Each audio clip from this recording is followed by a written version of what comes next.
So let's go ahead and get started. Welcome everyone. I'm glad to see this many people tonight, and I trust that you'll hear some good information this evening. My name is Greg Thrush, and I'll introduce myself in a moment, and the rest of the panelists. But this meeting is being hosted by Community Environmental Advocates Foundation. CEA is a local community group that advocates responsible land use and environmental protection policies and actions in Nevada County. One of the projects that CEA works on is the proposed reopening of the Idaho-Maryland Mine. And that's the reason everyone's here tonight, I presume. So thanks for joining us tonight. Tonight's meeting is actually a second presentation in a new education series about the impacts and implications of having an industrial mine operate in our community potentially. The first meeting focused on air quality, and it was recorded and is available to watch on the new Minewatch website, which Christy will tell us about later. CEA plans to hold these meetings once a month and present special speakers who will address different topics. Tonight, we have Gary Pierazzi and Sol Henson, and they're going to talk about the impacts of underground mining on local wells. Gary will present about potential impacts to wells around the Idaho-Maryland mine site and what as the proposed application talks about it. And Sol will talk about what happened around the Siskon mine on the San Juan Ridge in the 1990s. And so tonight we hope that the meeting does three things for everybody. Provide some in-depth information on the impacts of mines to our community, learn about the information and tools available for us to understand the mine proposal, and to make our concerns heard by people who will decide the outcome of this mine application. And also allow people to ask questions of the speakers and CEA members about the mine and to facilitate a community discussion. So before we launch into the presentations, I'll ask that each of the panelists just quickly introduce themselves. So my name is Greg Thrush. I live in downtown Grass Valley. I'm a volunteer with CEA, and I am also tonight's presenter. Barbara, would you like to introduce yourself? Hello, I'm Barbara Veens, and I live in Grass Valley as well, about 1.5 miles from the mine. I'm on the CEA board, and I'm also on the Sierra Nevada Group Sierra Club board. Christy.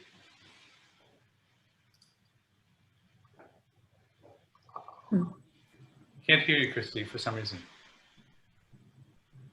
Thank you. I'm Christy Hubbard. I am a local homeowner. I live in Grass Valley up in the Cedar Ridge area, not far from the Brunswick site, which is one of the two mine sites. And I'm also a volunteer at CEA on the communications team. Ralph. Good evening. I'm Ralph Silberstein, CEA board member, and I just want to welcome everyone here. We're really glad to have you. And I work industriously behind the scene trying to figure out what's going on and answer people's questions. So I'll be doing that tonight. Thank you. Gary?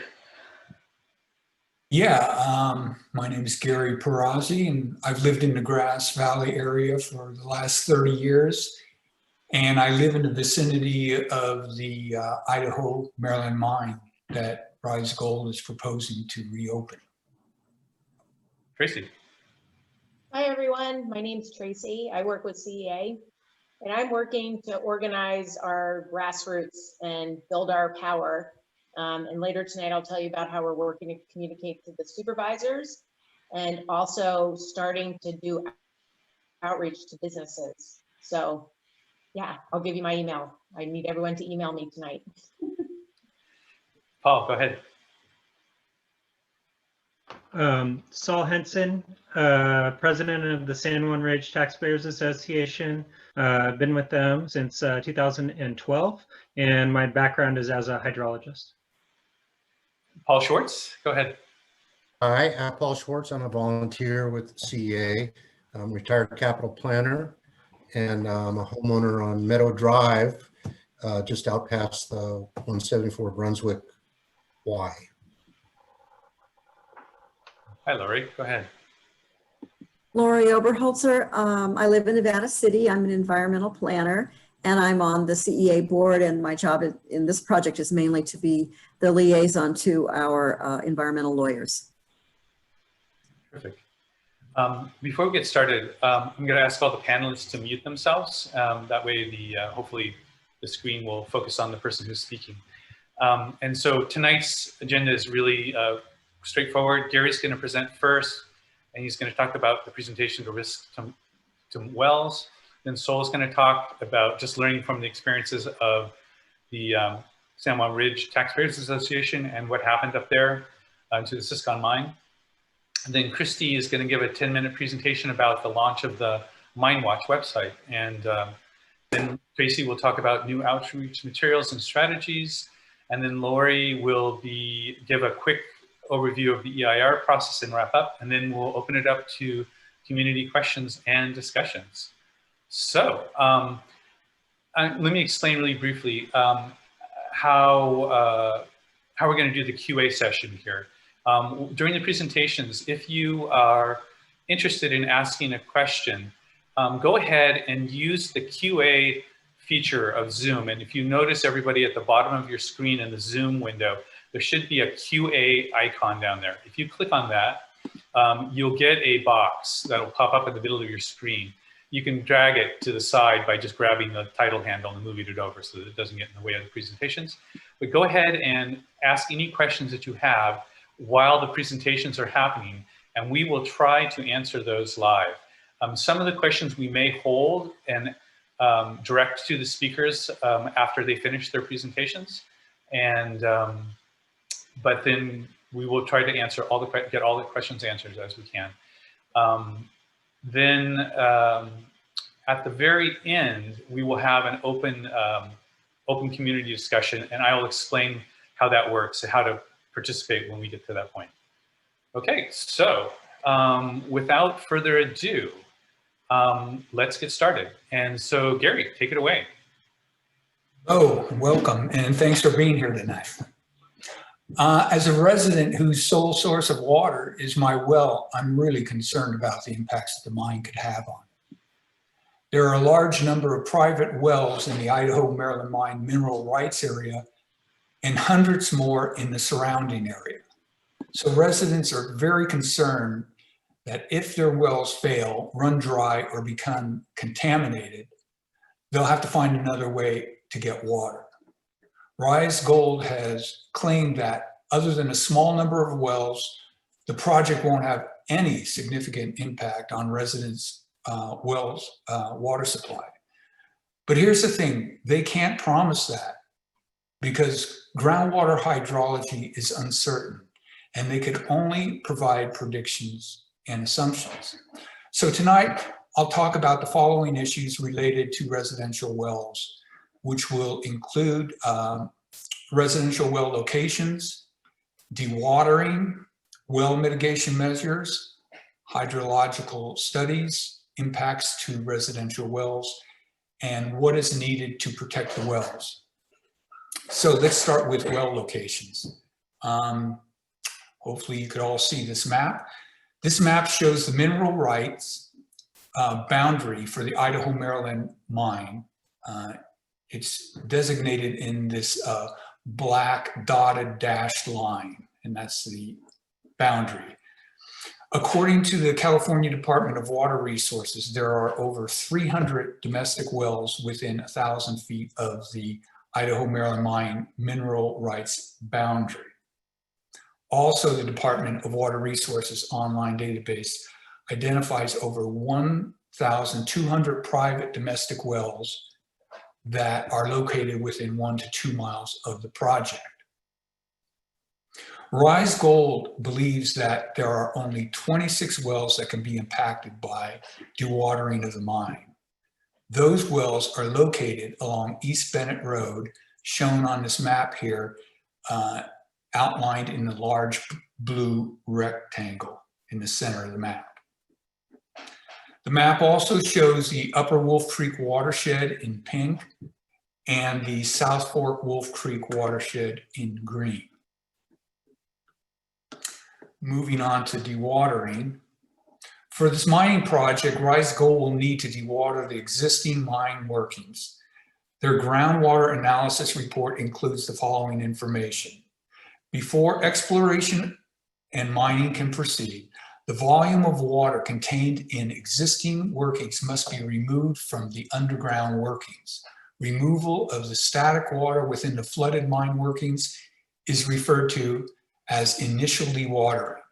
Once the initial dewatering is completed, continued pumping is necessary to remove groundwater that will constantly flow into the mine through fractures within the bedrock.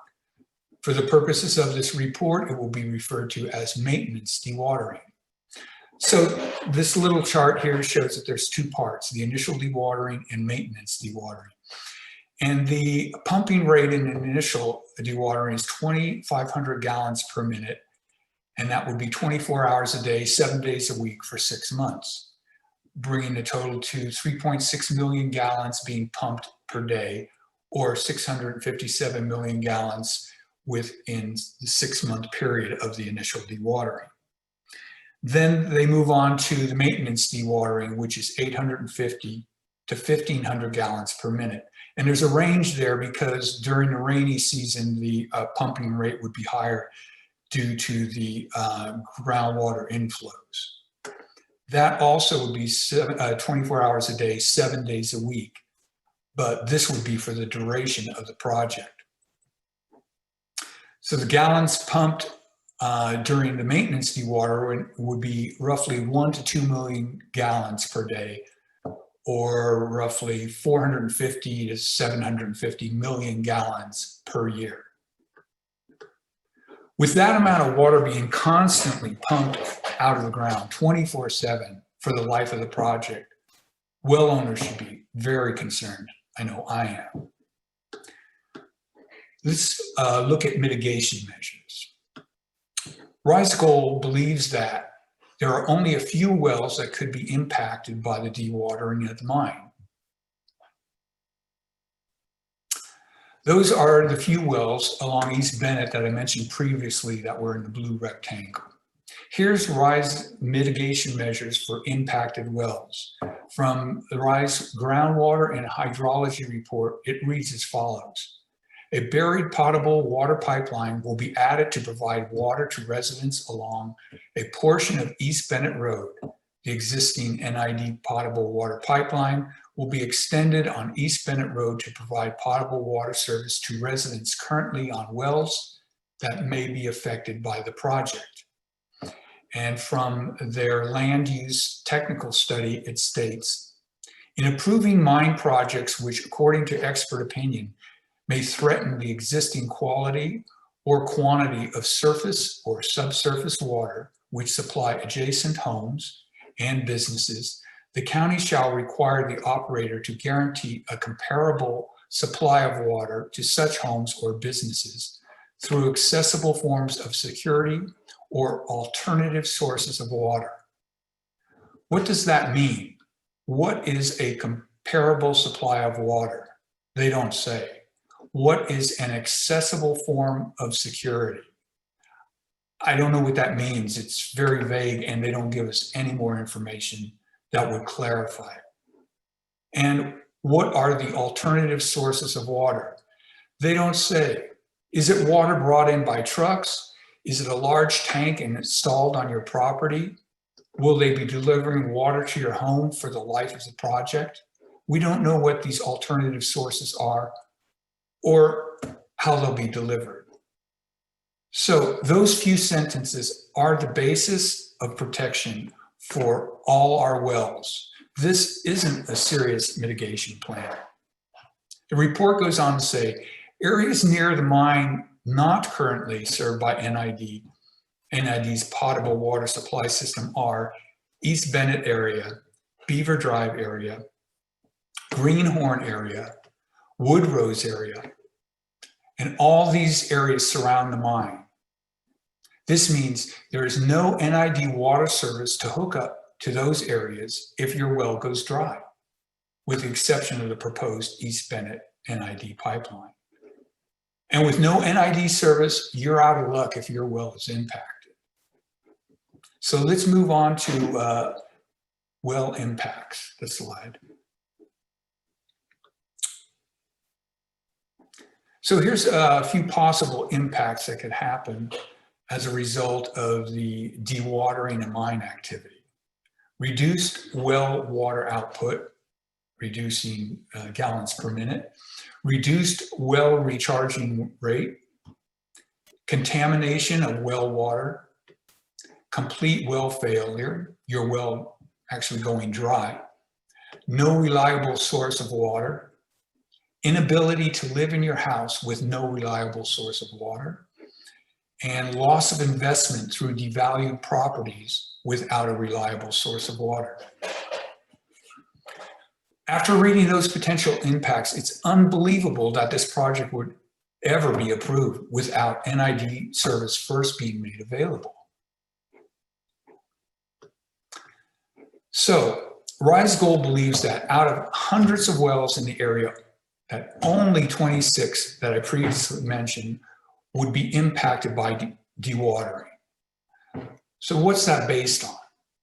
Rise Gold mitigations are based on their hydrology reports.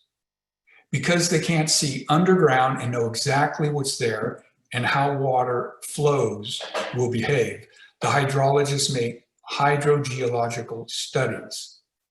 The hydrogeologic studies create models and uses assumptions to predict where the water will go and when the mine workings are dewatered.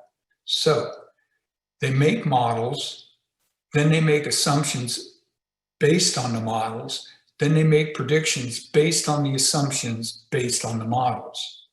In the end, there's no certainty in these hydrologic studies, only assumptions.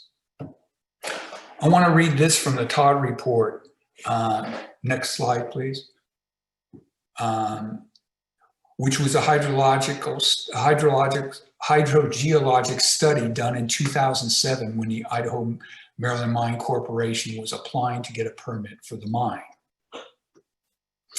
It reads, even with assumptions, predictions, and models, it is not possible to know with certainty how the geological system will respond to dewatering, whose hydrogeology is difficult to predict.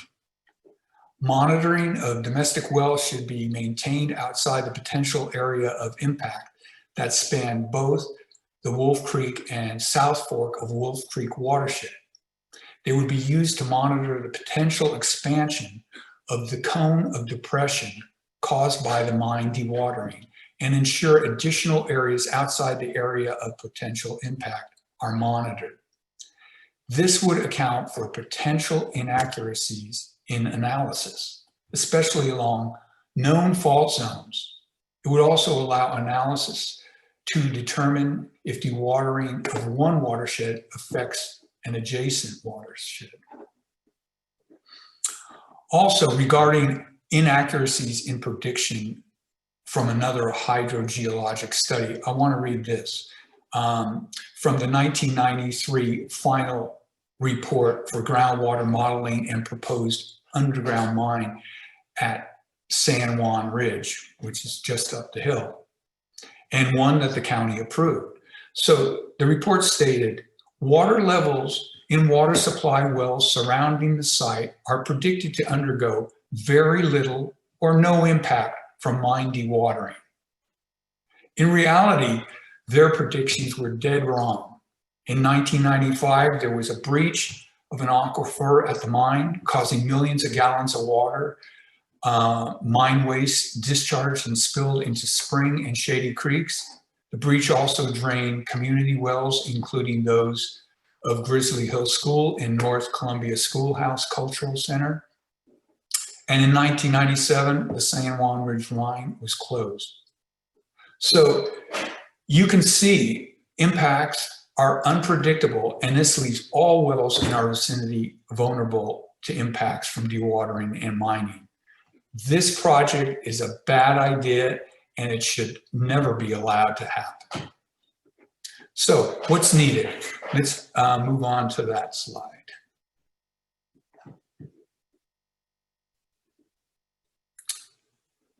So what's needed? A guaranteed reliable source of NID water that Rise Gold provides for Any impacted well is the only real mitigation measure for well owners. Any other mitigation measure would have a significant impact. Rise Gold needs to be responsible for all pipeline construction, hookup, and water bills.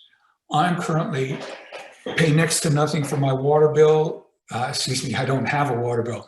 I have an electrical bill for running my pump, but that's very minimal.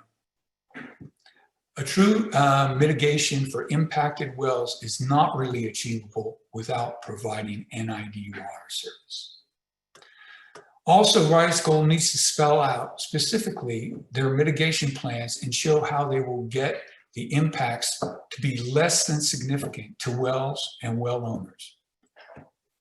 Also, a well monitoring program must be established and inclusive for wells in the area. The well monitoring program needs to begin well in advance of the initial dewatering to establish a reliable baseline that is current. The last well monitoring was conducted 17 years ago, and since then in California, we've had a drought and weather conditions have changed. And fourth, a community liaison program needs to be established so that we as residents in the community can get and give information and communicate easily with the county and Rise Gold. Questions we need to ask ourselves, especially if you're a well owner, are: what would you do without a reliable source of water to your home? Would it even be livable? How much will your house be devalued with a 24/7 mining operation in the vicinity? And how much more will it be devalued for not having a reliable source of water? Also, what would you do if your well failed and the county had not required Rise Gold to hook you up to NID service? In conclusion, if this mine project gets approved, there'll be no stopping it. It'll be running 24/7. I believe the effects of the mining operation would be devastating. It'll take over our community, impact our air, it'll impact our water, and make our quiet community noisy and industrial. So it's important that we demand that the EIR, the Environmental Impact Report, and any permit issued by the county guarantees that Rise Gold mitigates impacts to less than significant. Without that guarantee, the county supervisors are leaving well owners and community vulnerable to great losses. Rise Gold needs to be held responsible for all the impacts it brings to the community. It just makes sense. So please join with us in CEA to stop the Idaho-Maryland Mine. Thanks for listening. Thanks, Gary. That was a lot and sobering. I'm going to do this thing really quickly. We have a poll. I'm going to ask everyone to take a very quick poll. We'd just like to find out of the people who are on this meeting tonight, whether you are on a well or not. And so let me launch this poll really quickly. It should take all 15 seconds. Okay, can everyone add their...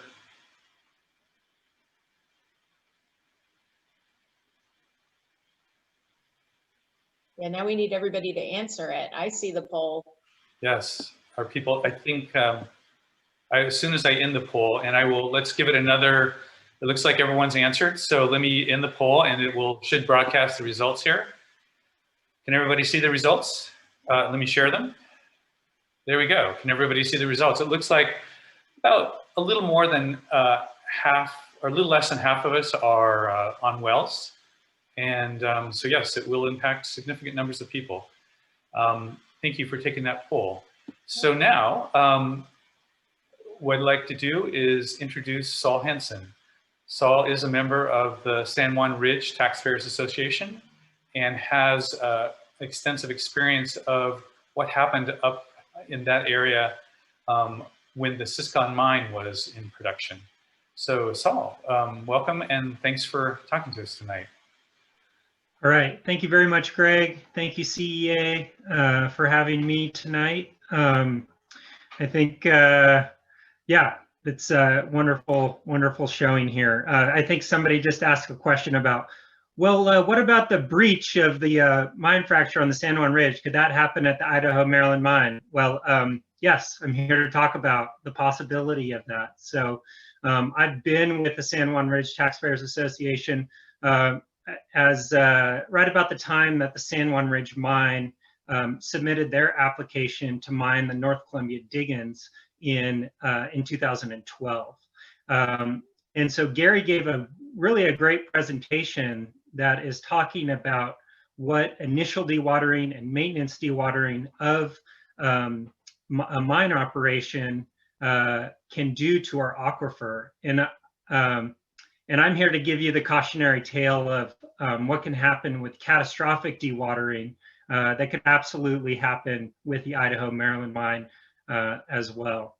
And so the time I'm going to talk about is actually a previous version of the San Juan Ridge Mine, which is known as Siskon Gold, that actually got permitted in 1993 to mine the North Columbia Diggins. Now, the North Columbia Diggins mine is a very similar kind of mine to the Idaho-Maryland Mine. The Idaho-Maryland Mine is a hard rock mine, and it's in fractured bedrock and a fractured bedrock aquifer. The San Juan Ridge Mine is it's actually in gravels, but it's cemented gravels, so it actually acts very similar to what you would see with the Idaho-Maryland Mine. I would say the major difference between the Idaho-Maryland Mine proposal and the San Juan Ridge Mine is that on the San Juan Ridge, we're talking about hundreds of wells, and the Idaho-Maryland Mine is an urban area talking about over 1,000 wells potentially impacted. So that's a massive difference. Go ahead and go to the next slide.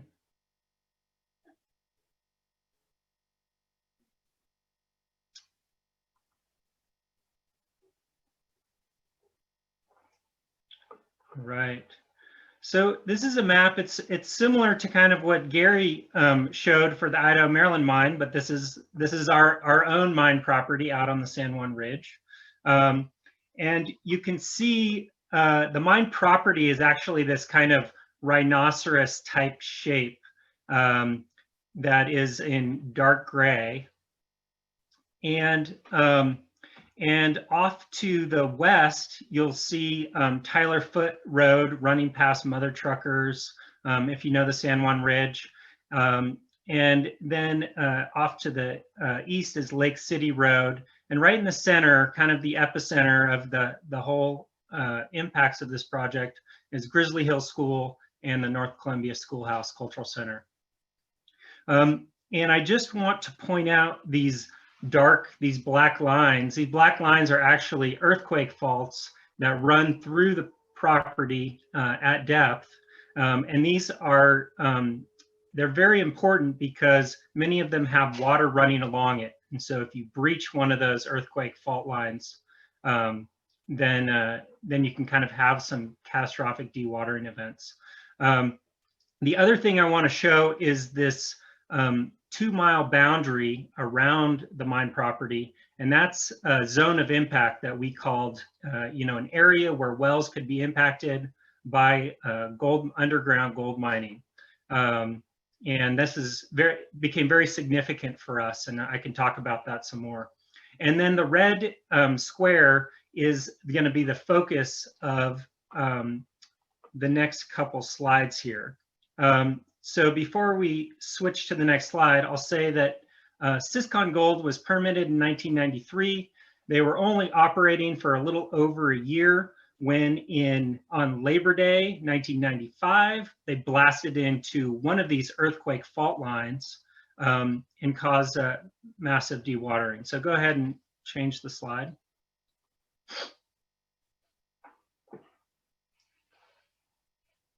little bit of a delay here. What you're going to see is it's like a topo map, but it is a map of the groundwater levels of our area before the catastrophic dewatering event.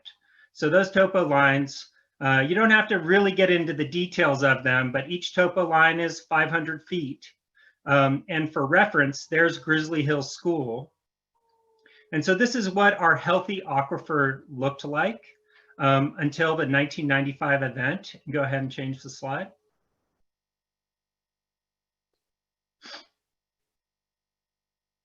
And so Gary was bringing up that great term, the cone of depression, the cone of all the water going into one area where they're mining and intercepting water. So they intercepted a massive amount of water right there just to the south of Grizzly Hill School, and it acted as a drain, draining that whole area of water. So the water table dropped around 300 feet right in the center of that cone of depression.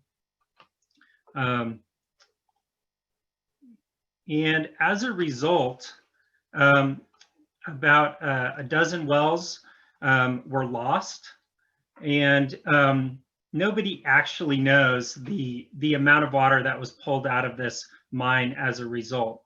But they estimate around 6 million gallons a day, which seems like an underestimate to me, but that caused a dozen wells to go dry and untold impacts on many other wells. Grizzly Hill School and the North Columbia Schoolhouse lost their wells, and Grizzly Hill School, so Siskon Gold never admitted fault to causing these wells to go dry, but they did re-drill about a dozen wells.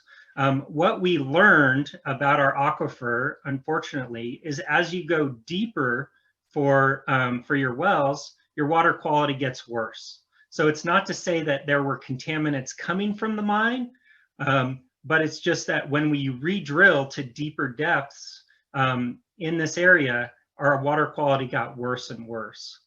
So if you have a well, if you have good water quality, if you have good water quantity, it is truly a precious thing, and you never want to mess with that. So a re-drilled well is absolutely no guarantee that you'll have what you currently have with your well. Grizzly Hill School suffered with water quality issues ever since their well was re-drilled. They drank bottled water off and on for a decade. And to this day, they have incredibly expensive water facility to filter their water. Also, I would like to say that there are also unknown health impacts to the impacted wells when people had their wells re-drilled. So there's a number of people that have had health issues, and those are just very hard to pinpoint. Did that come from the re-drilling of those wells? If you go to the next slide, you'll see that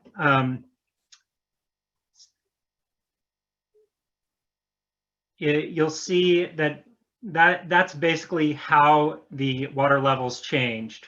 So before, we just had these kind of broad topo lines running through, and then after that project, we basically just had this big hole right where the mine project was, basically where all of the water got pulled into. All right, go ahead and go to the next slide. So some key takeaways from the 1995 event is that bedrock aquifers are highly complex. Anybody that tells you they understand what's happening in a bedrock fractured aquifer is not being forthcoming. They're highly complex, and truly, we show you all those fault lines in that map. The only reason we know where those fault lines are is because of this catastrophic dewatering event that we experience. We learned that water moves along fault lines and fracture lines.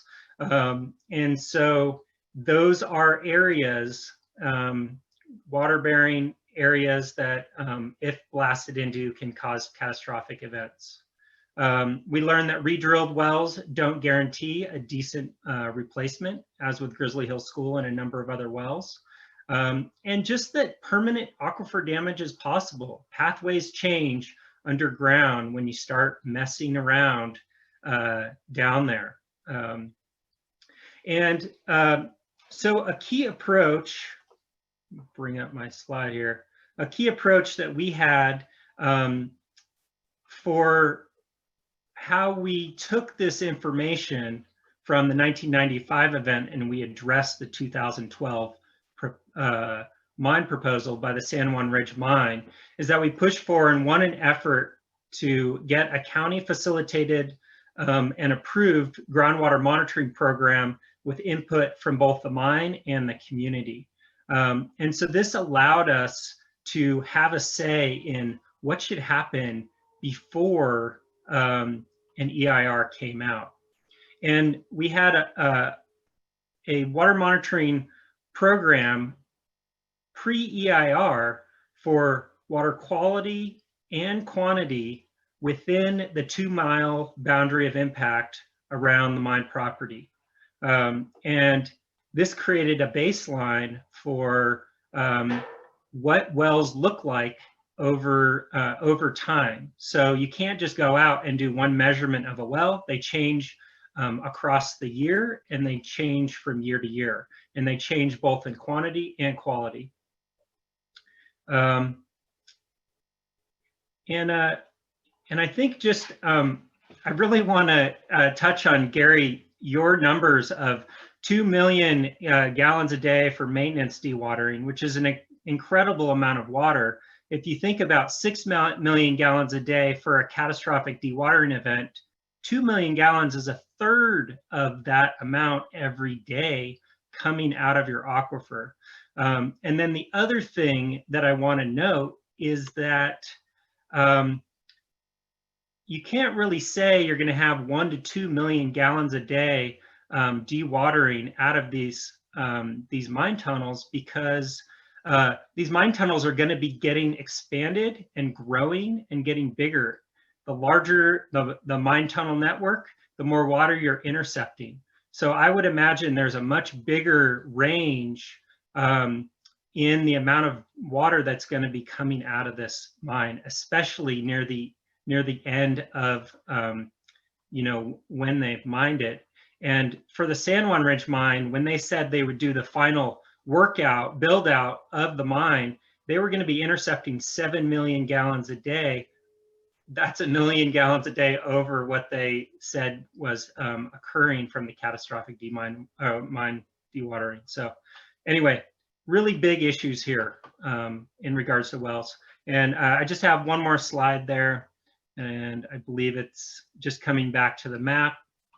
Our water monitoring program, we had about 100 wells on our water monitoring program, and it was a really great program to get a baseline for people's wells well ahead of any kind of mine operation. So I think I will stop there. Thank you very much. Thank you, Sol. That was fabulous. Wow, I learned a lot. I knew about this. It was before my time living here, and it's really interesting to hear what happened and the impact it had on the community around it. So actually, I'm going to ask all of our panelists here. What does everybody think about doing questions and answers? We have answered most of them online already. Do we want to just hold the questions until we open up for community discussion, or should we go to the questions right now? Tracy, what do you think? Well, there is one big question out there, and I forget how it was phrased, but it's just simply what is NID on this and NID's role. So I could look up the question again, but it could be detailed. So if you look in the Q&A. Where does NID stand on this? We know. I don't know if they've been, if Rise Gold has gone to NID at this point. I read there is a letter from NID in the original notice of preparation because most agencies had to answer. You know, what about what what not needs to be done about it. And I believe that there was just one of the rather typical responses, which was that yes, we will look into it. And they did raise the issue of a pipe. And so I think, again, that's something that has not been solidified, so they don't know, but they were notified, they're aware of it. There has not been a definitive answer to so far. Go ahead, Lori. I think that's a great question. I think when the draft EIR comes about, we'll want to make a presentation to NID and make sure that they get interested in getting their comments. And I know they're so busy with other things, so it'll be our job to remind them. And we certainly have some great NID board members who I know will be concerned about this. Okay, good. I know, Kathleen, you had your hand raised, and then you put a question in. So I just wanted to make sure that your question got answered. I believe it did. If not, go ahead and raise your hand again, and we'll acknowledge you during the open discussion. So, great. I want to do one more poll, if it's okay with everybody. I want to find out what, just after hearing our two presenters, what people's top concerns are with regards to wells. So I'm going to go ahead and launch the poll now. Can everybody see it? Go ahead. People would choose two, actually. That way we'll get some good, if you can choose two, I'm not sure. But choose your first one, and if you can choose a second, great. If not, just one.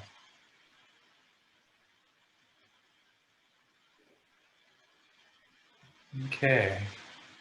People are still voting. Let's give it a couple more seconds here. And okay, looks like, oh, nope, people are still thinking about it. We're about 3/4 of the way there. Looks interesting. Yeah, it looks very interesting.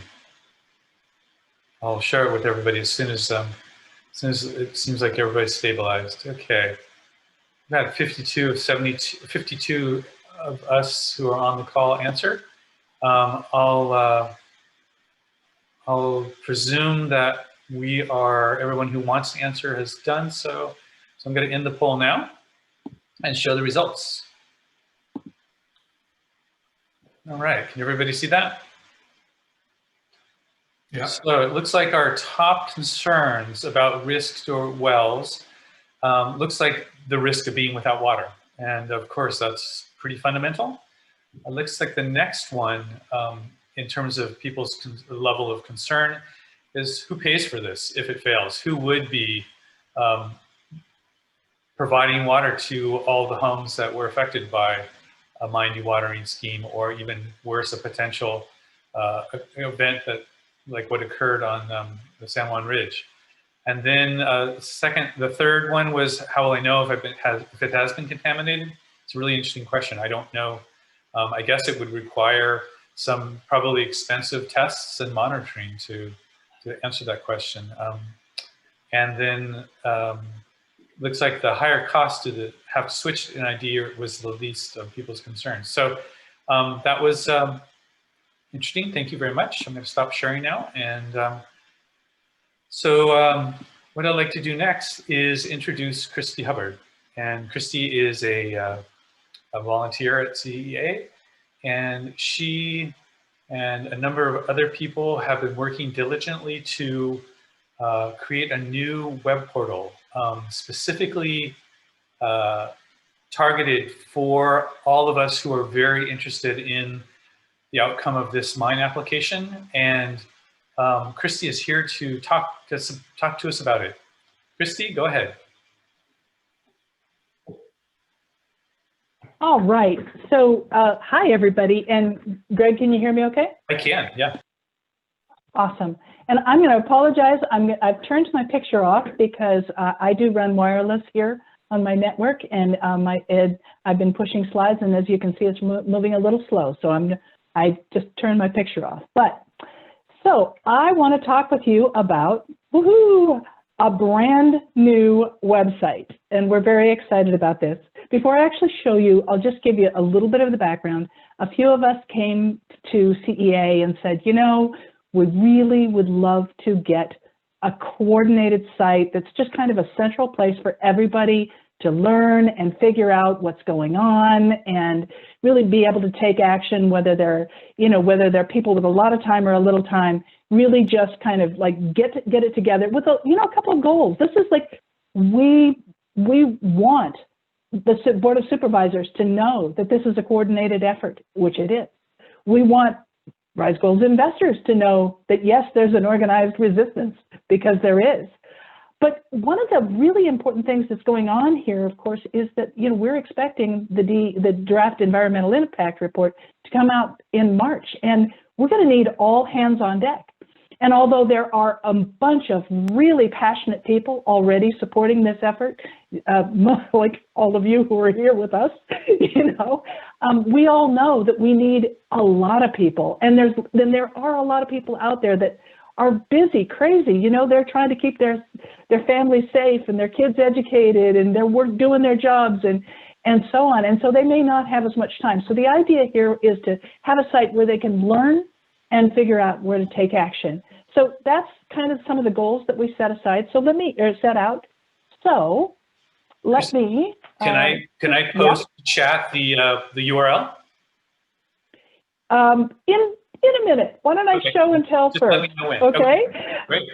Yeah. Let me just do a little show and tell, and then I will definitely unveil the new web. Well, okay. You might be able to see a little bit, but anyway. So here it is. And this is literally, we're launching it today. I guarantee you there'll probably be a bug or two, and I want you to tell us about it, because it's brand new and there's never ever anything that's really perfect. But we are very excited about this. So the idea is really to bring the community together, and there's a great little join us button. Whoops. Okay, there we go. There's a great join us button that can let you subscribe. Oh, by the way, that join us button and that subscribe is to the CEA organization. I'll just tell you, this is sponsored by CEA. They helped us build it. They contributed content. It is also a coalition site. We've brought together content from a whole bunch of the other organizations that works with CEA, from Sierra Club and Sierra Fund and Alliance, the San Juan Ridge Taxpayers Association, Empower Nevada County. Everybody's chipping in here. We're trying to do this as a community effort. But because this is a CEA sponsored website, and I personally don't do mail lists, the mail list is the CEA mail list. So when you click on subscribe, it will take you to a CEA subscribe. But that's the idea. Sorry to interrupt, but yeah. People are commenting that they can't see the website somehow for some reason. Is that right? Okay. Yeah. Let me click maybe my screen share. Oh, can you? Oh, well, there it is. Can you enable me for screen sharing? Oh, there we go. Voila. Assuming that I was still sharing. Yeah. That will work a lot better. Okay. All right, Here, let me make you co-host. All right. Sorry about that. I think you dropped off and had to rejoin, and I didn't. I did. Give you the power. All right. Thank you. Yeah. Okay, yeah. No worries. No worries. I'm sorry about that hiccup, but here we go. There it is. Woohoo! The website. Okay. It is called Minewatch, which is the campaign name that CEA and all of us have been using a long time. It's a very, it's a familiar name. It's actually Minewatch NC for Nevada County. So you can remember it easily, minewatchnc.org. But at any rate, so really bring it together. We've got some great images in here. The home page lets you join up, right? Click a join us to subscribe. Talks about, what Rise Gold's trying to do, talks about who's going to make the decisions. I'll take you into the 8 reasons in just a moment, but the home page is kind of just a get acquainted. It has actions right on the front page. It has some of the latest news. And even at the bottom, there's a place you can write us. So if you have comments about this site, you can literally go onto the site, write us a little message. There's also donations welcome, and those donations would go to CEA. But let me show you a little bit more. Like, there is a whole page and a bunch of sub pages for education on why stop the mine, right? So we're talking about 8 reasons, right? Rise Gold, a 14-year-old mining company that's never opened a mine and never made a profit, wants to reopen the mine. There's a whole bunch of us that think it's a really bad idea, right? Here's the reasons. Risking our health, hard rock being the single largest source of toxic waste in the United States, right? Air, power, shouldn't trust Rise Gold, drains our water, hurts our businesses and homeowners, wrecks our neighborhoods, and a cleanup is needed. So these are topics that I suspect a lot of you are already familiar with, right? But let me go ahead and just do a quick click. So for people who want to know a little bit more, right? That was the quick read, but now you can drill down a little bit, right? And there's a little section on like a summary of understanding the impact and even talking points for, help us educate others. You may have your own talking points. This is a starting place. You may want to add your own, but it gives everybody sort of a groundwork to help have the conversation with other people. And for those of you who were at our community event last month, you know that Pam Hurd, a respiratory therapist, gave an amazing talk on that. We've cropped out just that little piece and put that in there so people can learn even more, right? And by the way, we also have a library. So if you want to come back to that, you can literally come to our newsroom, and I'm hoping that my website will keep moving. There we go. And what we've got here is a whole bunch of great content, including Pam's talk, right? But this is CEA articles. These are op-ed opinion pieces. These are meeting recordings. These are videos that people have found to help us all get educated, right? And if you wanted to just search on air, right? You can search on air, and it'll bring up the, pieces of asset. There we go. There's Pam Hurd's thing. So it really gives you, and there's even more fast facts and comments and action help and an archive. So there's a lot of great content in here. Let me just, I'm going to highlight one of the most recent ones that came in. This is some brand new content that a bunch of folks may not be so familiar with. There was a new opinion piece that came out a couple of weeks ago on Rise Gold and specifically Mossman's hideous history with this toxic spill in BC, Canada. And I'll just be honest, my husband, Bob Hubbard, did all the research on this. I helped him write the piece, but it was very much a research-driven effort to get the facts out there, because I'm telling you, it's bad news. I've had a lot of people tell me this is a must-read article, so I'm just going to give it a little pitch and say, if you haven't read it, please do. I think you'll be glad you did. Okay, moving on. Here's our take action section, which, okay, what are we going to do about it, right? And so here we go.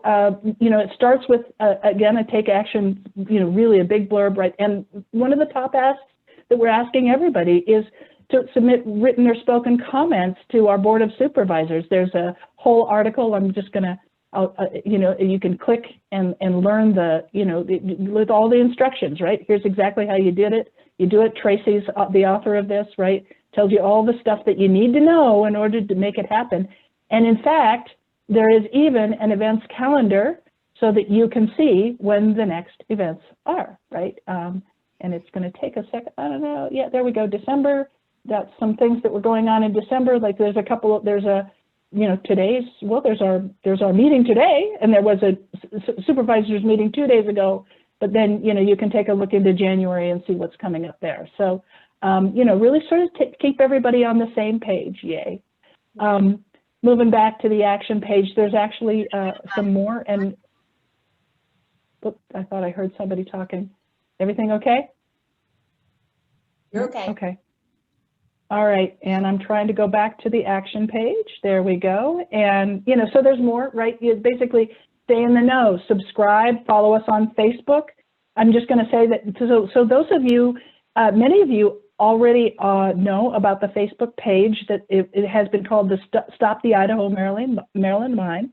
That was started by one of the volunteers and one of the folks supporting CEA, Jude Bischoff, and he kindly allowed us to rename that a little. It's now the Minewatch Stop the Idaho-Maryland Mine Facebook page, because that's really where a lot of people are gathering and talking about things. So if you haven't already started following that, I really encourage you to do. That's where a lot of the discussion will happen and announcements and things like that, in addition to the emails. But you know, here's the advocate. There's a big section on get the word out, and I'm not going to spoil Tracy's thunder because she's going to talk about that today. But there's, you know, donation, and then there's also some great stuff if you want to learn more about the process, right? Paul Schwartz gave an awesome talk about the process itself. We were able to capture that in recording, and so you can learn a bit more. And here's like a quick snapshot of the timeline. So there's some great stuff there. And then finally, we've got, you know, just kind of like, who are we? What are we? This is, this site is definitely brought to you by the community environmental advocates. But if you know anything about CEA, you know that it's a coalition by definition, right? And we have all of these people across all of these organizations and all of these communities contributing to this effort. We've got a great little picture set, and I'm going to do a call out for Itara O'Connell here, who organized this event. And we've got some great images in here of people, you know, standing out and saying things. We've also got a logo board started, right? So not only do we have the CEA, but we have other organizations who said, yes, we want to be part of this. Please put your names up. We've got like Indian Springs Organic Farm, a name of a business, Brunswick Manor Homeowners Association. We would love to add more logos here. So if you've got a group that you think would like to be up here, let us know and we'll get you up here. So that is the idea. That is the website. And I'm going to go ahead and go to one more thing. I just want to do a super quick, assuming my computer cooperates with me. Oh, okay. Maybe it will, maybe it won't. I'll just go ahead and cover it verbally. I actually had little pictures that I was going to show you, but I just wanted to do a little bit of credits because it was myself and Jonathan Collier who were sort of the Jonathan Collier, who's a small business or a business advisor and on the board at Briar Patch, just a great thinker. He brought Jonathan really helped us bring this vision together, and then I wanted to absolutely give some credit to. Oh, there we go. I finally think I have some pictures out, but I don't have all of them. Ralph Silberstein from CEA and Tracy have been invaluable. Genevieve Marsh was our web designer, really helped bring this together and make it look great. And Itara O'Connell absolutely provided the pictures, made it all come together, and really the organizer, activist that she is. So just some thank yous for them. All right, so with that, that's my piece, and I'm going to pass it off now to Tracy.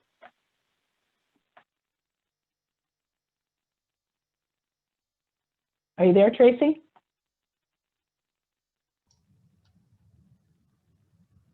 It looks like Tracy's connection may have dropped.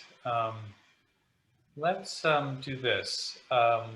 Tracy's going to talk about some of the actions that we are taking as a community, and let's do this. Let's go to Lori to talk about the EIR process and speak before Tracy, and then hopefully Tracy will get back on. Does that work okay, Lori? Yeah, that's great.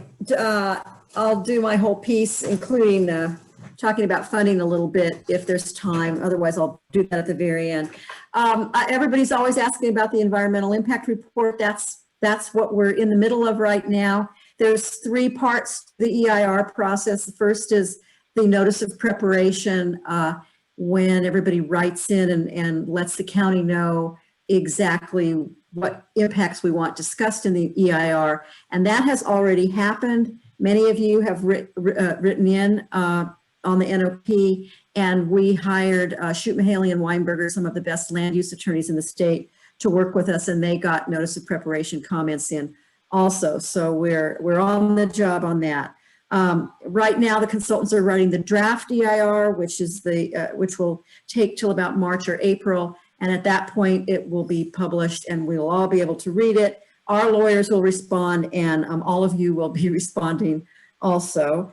And then the last part of it is the final EIR, where the consultants respond to the comments in the draft EIR, and the Planning Commission and the Board of Supervisors will take their vote after that document is completed and reviewed. So we're expecting the board to get finally to the Board of Supervisors at the end of 2021. Okay. We're in the thick of it. Tracy, is it your turn Lori, now? I'm going to hand the baton back to me, and then I'm going to hand it back to you. So here's what I'm going to do in case my internet keeps dropping. Oh my gosh, I'm going to just do this in 60 seconds. So what do you need to do? Okay. I encourage you to go to our Take Action page, but here's what we're asking people to do for the next month or two. The first is make comments to the Board of Supervisors. If you've been tuning in, you've been seeing that at least 2, 3, 5 people have been making comments at those bi-monthly meetings. You can make comments. You can also send a letter if you can't be there in person, but you can also be there on the phone. So if you need more information on that, feel free to email me, and I'll put, before we leave, I'm going to put my email in the chat. So number 1, have you written or given comment at the Board of Supervisors? Think of doing that. Think about talking about the well presentation you just saw, because we're there to educate them on each point.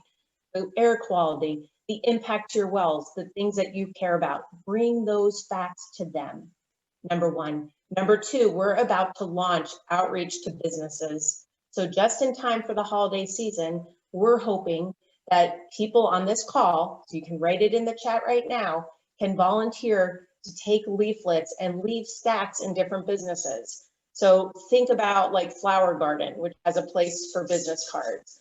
Or maybe it's a salon owner with haircuts. They can put it right on the table as someone's getting their haircut. Think about who you know where people are frequenting and shopping, and see if you are able to go and help hand out these leaflets and stacks to leaflets. Write that in the chat now, and I'm going to get you leaflets. And then, so that part is going to be the launching point. We now need to sign on businesses to oppose the mine. And we have a few businesses on now. But really, when you think about it, someone was asking, how can we really beat this proposal? It's not just about us. It's about folks that are affected, especially our local economy. And when you think about that, you think about downtown Grass Valley and the businesses there. So we're working to sign on 100 businesses before the DEIR. We have a sign-on letter, and I would love to work with you on that. I'm seeing people say that they want to do it. We would love, if you know of businesses that want to sign on to stop the mine, email me right away. If you would like to go into businesses and talk to them about the issue, email me. If you know businesses now that, oh, I have a construction company, email me. We can sign on. We want 100 businesses on opposing this mine before the DEIR. And so finally, the last thing is we need to build our lists. The great news is we have just about 700 people on the Facebook page. I think we're growing up to that in people who are signed up for Minewatch. Please, we need to build our list before the DEIR comes out. So if we can have 1,500 people in this community that are networked together, that come to these webinars and are informed, that go to County Board of Supervisors meetings, we are going to be in great shape come the DEIR. So that's it. I'm going to write my name and email in the chat right now, and feel free to email me. We can talk, whatever the case is. So thank you. Thanks, Tracy. Lori, go ahead. You're on a roll. Okay. This won't take very long. Traditionally at the end, we remind you that this is going to be a very costly campaign.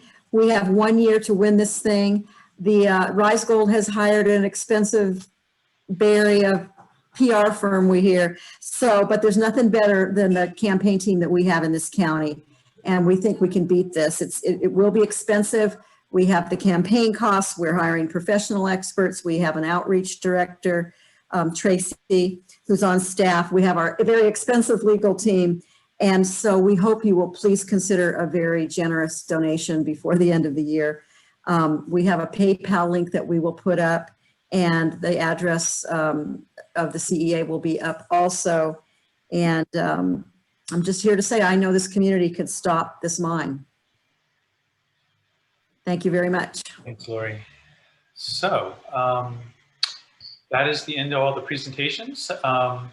So now we're going to open it up for questions and comments. And the way we're going to do that is this way. Does everybody see the icon of a hand at the bottom of the screen? It should say raise hand. Does everybody see that? So if anybody wants to, we panelists can see each other, but we can't see you guys. So in order for us to know, or the other people who are joining the meeting, you'll need to let us know that you would like to talk. So to do that, click on the hand icon, and that will show us that you would like to speak.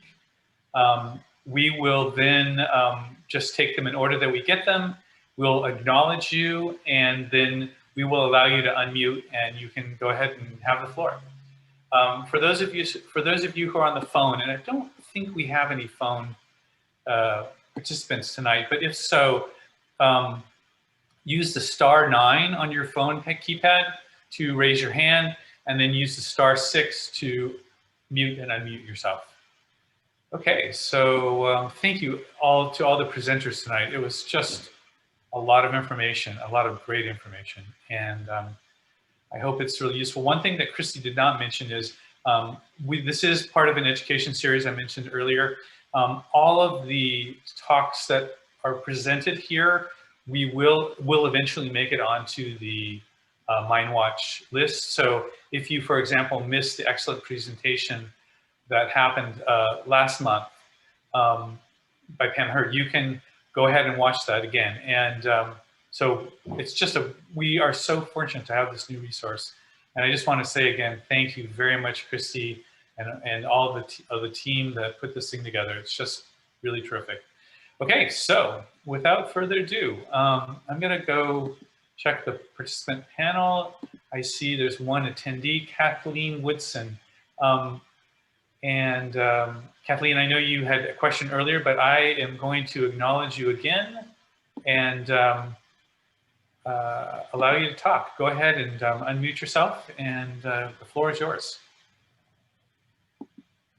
I'm also going to read some of the questions that we had, and we'll have those discussions as well. Kathleen, you're on. Are you still want to make a comment?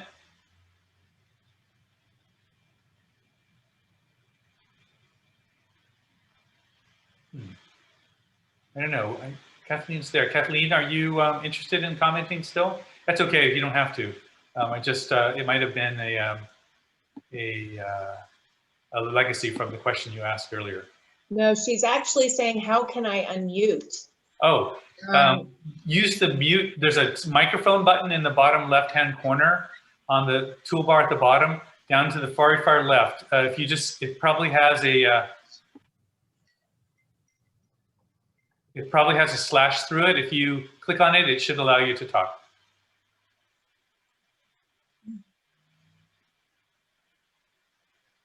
Any success?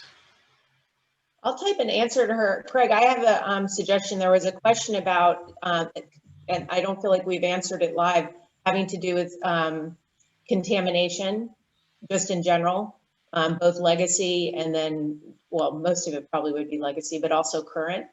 That's worth answering right now. Does anybody want to take that? I guess I could address that a little bit. There are two sites.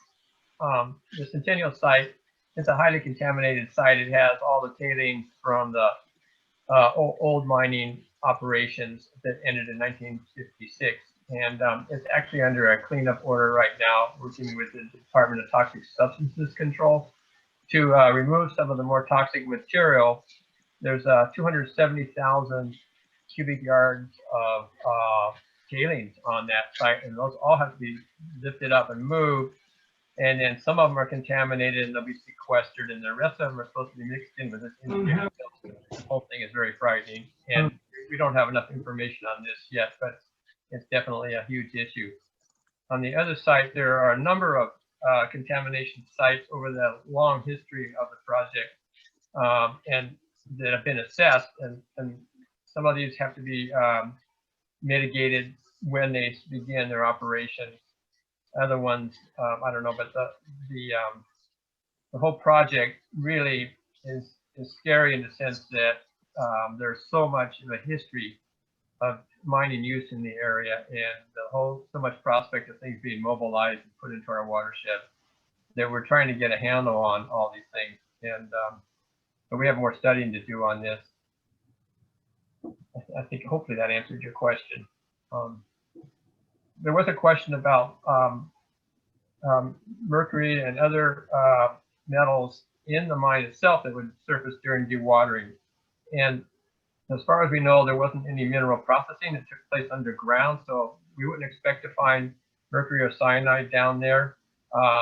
That's more likely to be on the surface. However, there may be other contaminants down there, like from rotting wood or oil or diesel, or you know, other things that have leaked out of the bedrock over time.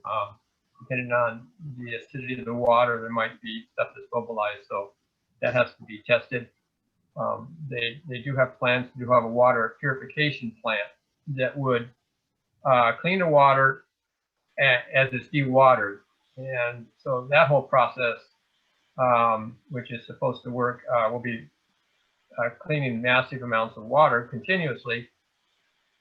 And I mean, that just raises another red flag: is what's going to happen in the long run. That process will have to go on forever. And so what happens, you know, how can we assure that the dewatering process, the water will be clean for the next 500 years? It's just a real big problem. So that's the best I can see right now. Oh, thanks, Ralph. So Kathleen, let's try one more time. Sorry, I'm new at this, but I'm gonna allow you to talk, and go ahead and click the unmute button on your screen, and that should allow you to take the floor. Okay, I'm gonna hand this over to my husband, David Buckman. Okay. Hi, I was curious. I'm listening to how important it is to get the word out about the bad points about the mine, which is I wholeheartedly agree with. Can you hear me now, by the way? Yes. Okay. And I thought, geez, they're talking about so many issues, and I think a paramount issue is health. Have you interfaced, excuse me, with the hospital and some of their experts? Because I do know we have a pulmonologist in town who's a specialist, and I think he could probably talk very effectively to the issues that Pam Hurd has also spoken about. Okay. And others too: heart, cardiac, hearing, stress, so many other issues, blood pressure, and it probably goes on. And I think the hospital probably could be a very good advocate for you. And I wonder if anyone's thought that way or agree or disagree. Thank you. Thank you, David. Yeah, that's a great idea. Do you know anybody at the hospital? I mean, it would be wonderful to have an in.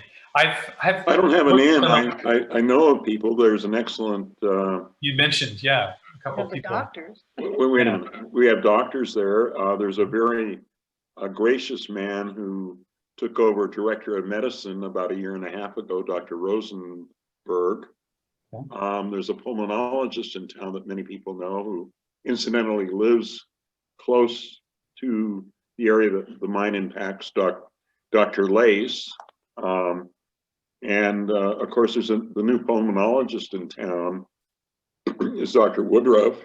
There are many, many people who, Cardiologist. Yeah, he's a cardiologist, excuse me, Woodruff. So there are many, many people who care about the environment and care about the health of the community. Yeah, it's a fabulous idea. You'd have to be. Yeah. So he would be probably willing to broach the topic with them if that would be of any help. Yeah, I would. Well, I would suggest that you get in touch with us. It's a fabulous idea, and we can have further discussions about maybe a good approach to. Well, the first person I would talk to would be the head of medicine there, and then the individuals or the physicians individually. Many of them are young and vigorous and enjoy the lifestyle here. Like there's a man who, for example, he comes to my mind, who is new here, and he came here for the adventures in the out of doors that this community offers, this area offers. So it's not only people who, like myself, have a vested interest in owning a home here in my retirement years, but it's also young people who have made a decision to give up maybe some of a higher salary to live here for the benefits that Nevada County offers. Yeah, thank you. Yeah, it's really well taken. Good point.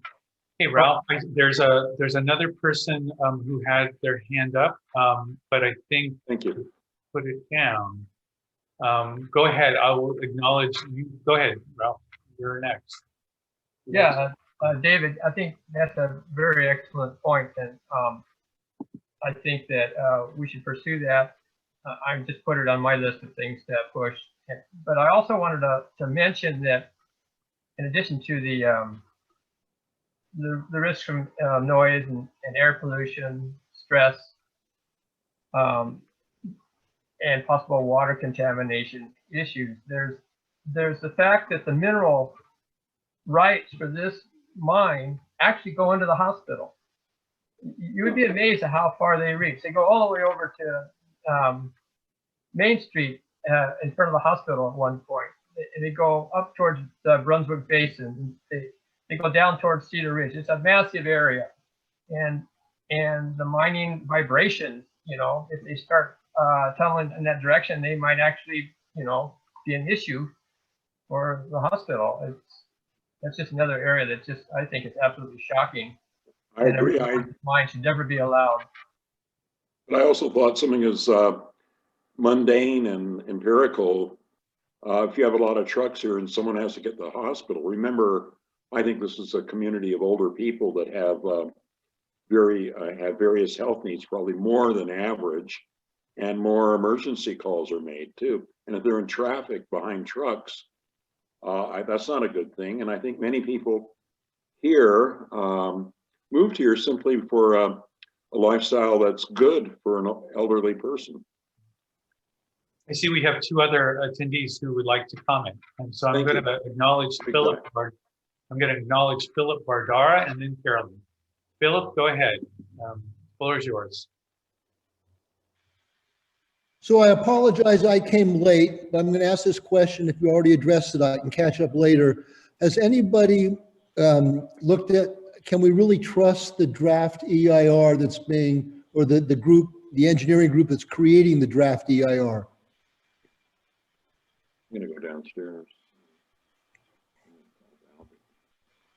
That's my question. Go ahead, Ralph. I'll bring the cat down. So we have a whole research team studying the draft EIR. We know that there are going to be a lot of issues. It hasn't been published yet, but from the documentations that have already been submitted, it's not just the hydrology, it's all areas of the project that are studied. And so definitely that is a key thing that we want to make sure that this draft EIR really covers the impacts correctly and doesn't, you know, leave out vital information. So this is a critical task that we've set before us. The consulting firm has a good reputation in the industry.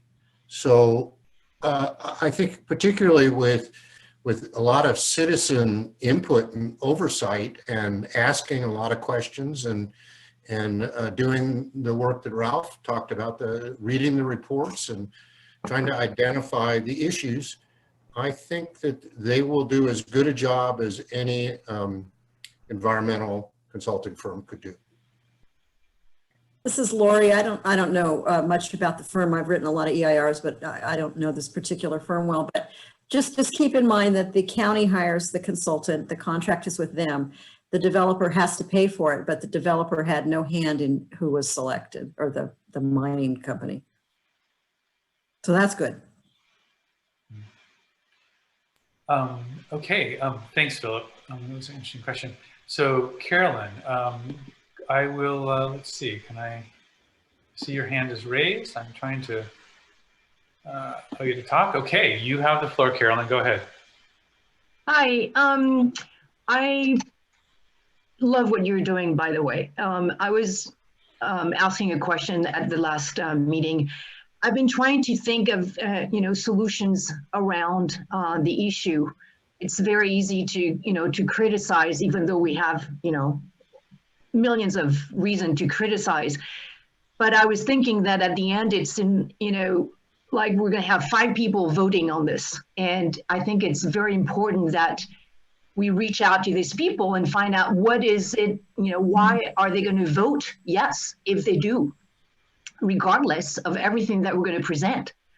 And I was trying to think of, like, if it's a money issue, if Goldwise says, well, we're going to bring so much money to the county, then I think that it would be interesting to come up with a financial study report on another business that would not have the environmental impact, such as, and I'm going to say something like Costco, Home Depot, something that, would bring income and that would not, take the water away from people, not have like all these environmental consequences on the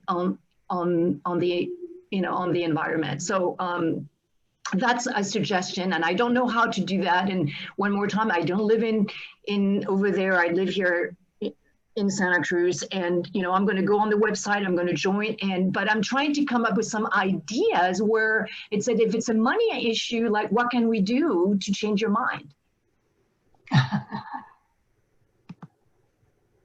That's what I wanted to say. Thanks. Any comment from anybody? I think it's an excellent idea to provide an alternative and better solution to the mine to help people envision the direction in which we should go. Because there are a lot of people who just look at the bottom line. Personally, I look at the impacts to the environment and the threats to just those people who are in the vicinity of the mine. And so, to me, those are horrendous motivations to oppose this project. But for a lot of people, they just look at how it affects the economy overall. We tried quite a lot to get the county to require a full economic study, and they haven't done that yet. And so we're stuck with trying to work with that situation. Okay, thank you for your comment. Yeah. Thank you. Yeah, so we're getting close to the 7:30 hour. If anybody else that's has joined this meeting has other questions or would like to take the floor, now is the time. If not, we have somebody. I was gonna, could I Yes. pop in there? Go ahead, and then Tara will allow you to speak. Yeah, I was just going to just say that I sort of forgot to sort of highlight it as I was talking about the website, but there is a Stop the Idaho-Maryland Mine pin, and there's a request button on the website. So, get your free pin, just sign up. And I just put the link in the chat pod. Right. I also wanted to mention that the new Minewatch website does have a donate button. So it's an easy way to give a little money to this effort, and it will take a lot of resources, both people, power, and financial. So please keep that in mind as you're making your tax-deductible donations this year. The CEA Foundation is a is a nonprofit. So they're a good organization to donate to. And okay, Tara, I see your hand is up. You are on. Go ahead and mute yourself. Unmute yourself, Tara. Okay. My question is, does the Grass Valley City Council have any authority or discussion or outreach about this since it's in their district? I mean, are they totally silent or what's the deal? And can you hear me? I can hear you. We're thinking. Oh, I can, you want me to answer that? okay. Go ahead, Laura. Yeah. Yeah, and Ralph could pitch in. I answered you online in the chat bar. This is a county application, so the Grass Valley City Council will not vote on it. It will just be the county board of supervisors. But I think we all really need to be working on the Grass Valley City Council and asking them to please take a position against the mine. It would make a big difference. What do you think, Ralph? Yeah, it is in the sphere of influence of the city of Grass Valley, and they had an opportunity to be the lead agency, and they passed on that opportunity. But we feel that, I know that they have submitted some comments to the county. For instance, they want certain road improvements done, and they do have some criteria. So they have an interest in the project, but they haven't really been proactive in the project, and so we're concerned about the zoning change that would happen at both sites. And on the Centennial site, we're concerned because we might do some urban medium density housing zoning, and we really would like the city to raise their hand and say, you know, we want to keep that zoning.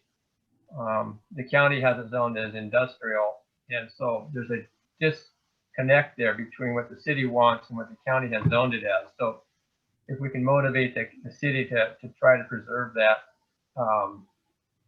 some of that land, which is for housing, and then the other part of the housing on Centennial, the other part of the property on Centennial is a business park zoning.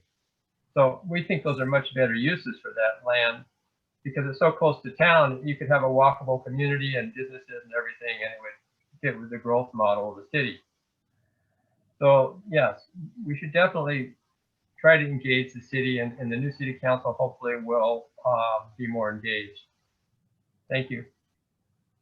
I just wanted to say too that I think people need to realize too that we are a small community in comparison to many other areas, and I think Grass Valley really does not have what they say, as they say, the bandwidth to have handled this. They should be coming up with a lot of the other kinds of considerations. And again, as Lori suggests, or probably all of us would suggest, that they should come out against the mine. It will be a tremendous drain on their coffers because we've got roads and fire and all of those services that will be needed. And I will say that the county does not have a very big planning department either. I think this is overwhelming. It's a huge project. You already have seen so many of the impacts. So, you know, we're doing what we can to let them know how much work they have to do. Right, can I jump in also and just say, it reminds me that we are going to start making comments to Grass Valley City Council. So Board of Supervisors, everyone book your Tuesdays here on out. It's twice a month. The second and fourth Tuesdays of the month, you have the morning for the Board of Supervisors and you have the evening for Grass Valley City Council. So everyone in, second and fourth Tuesdays. And then I have another thing. And those dates? Oh, the I was just going to say, and those dates are on the website. Oh, okay. So Grass Valley City Council, I know Tony Loria, he is so good at writing letters. I saw you on here, Tony. Yeah, start putting those letters into the City Council. And then one last thing, Greg, if I see how that was 7:30, but Monique has asked such a great question and it's such a positive look down the road. Not to get ahead of ourselves, but I have heard people say they're tired of fighting this mine reopening every time the price of gold rises. Are we investigating any more permanent solutions to make sure this mine is impossible to reopen in the future? Might be a good forward-looking positive question. Was that Miley? Was that Miley's comment? That's Monique's. Oh, Monique. Hi, Monique. That was wonderful. Yeah. Do we have enough time for one more person to speak? I see that that Miley has her hand up. Is that okay? Do we have time to do that? Yeah, and then answer Monique too. Okay, go ahead. Let's answer that. Let's respond to that comment. I'm happy to respond. We have actually looked at this in multiple ways. The problem is there's certain entitlements that come from the state and from the federal government for mining. It's a resource industry. The laws are outdated, and there's a mineral resource district map that shows where mining resources are, and so it's kind of a difficult thing to try to get the so-called right to mine removed from the planning documentation. We've actually done some research on this, and we've actually looked at trying to get the exploratory phase at least require permitting for that. They don't even have permit requirements to do the exploration. And so the drilling that they were doing for over a year and all the noise that created, that was not even a permitted operation. It wasn't needed to be. So there's so many needs in the whole mining industry in terms of legislation to stop mining.